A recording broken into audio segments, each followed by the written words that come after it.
வணக்கம் நண்பா. இன்னைக்கு பார்த்தீங்கன்னா, கடந்த திங்கட்கிழமை அன்று கருப்பு கொடி ஏந்தி விவசாயிகள் பார்த்தீங்கன்னா 100க்கு மேற்பட்டவர்கள் பார்த்தீங்கன்னா பேரணி போயிருக்காங்க.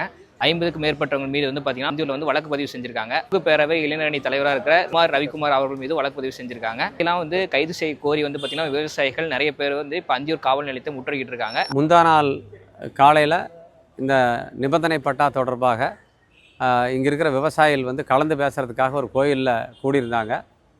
கடந்த 4 நாட்களாகவே 2ஆம் தேதி காந்தி ஜெயந்தியிலிருந்து வீடுகள்லேயும் வாகனத்துலேயும் கருப்பு கொடி கட்டுறதுங்கிறத அவங்க செஞ்சிட்ருக்காங்க. முந்தா நாள் வந்தப்போ கோயிலில் கூடி பேசியிருந்தவங்கள ஆய்வாளர் தரக்குறைவான வார்த்தைகளை பேசிட்டு அதில் சில பேரை பிடிச்சி இழுத்து கொண்டு போய் ஒரு வண்டியில் ஏற்ற முயற்சி பண்ணியிருக்காரு. அதில் ஒரு பெண்ணும் அடக்கம். அவங்க அந்த இடத்துக்கு சம்மந்தப்பட்டவங்க. இதெல்லாம் அதனுடைய தொடர்ச்சியாக பொய்யான ஒரு வழக்கு போட்டிருக்காங்க 50 பேருக்கு மேலே. அதில் 22 பேருக்கு மேலே பேரை குறிப்பிட்டிருக்காங்க.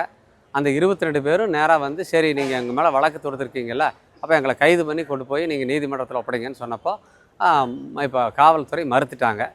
மதுபான கடைகளில் நேரங்காலம் இல்லாத கடையை திறந்து வச்சுருக்காங்க. அதுமான செயல்கள் நிறையா நடந்துகிட்டு இருக்குது அப்படின்னு சொல்லி நாங்கள் இப்போ புகார் கொடுத்துருக்கோம்.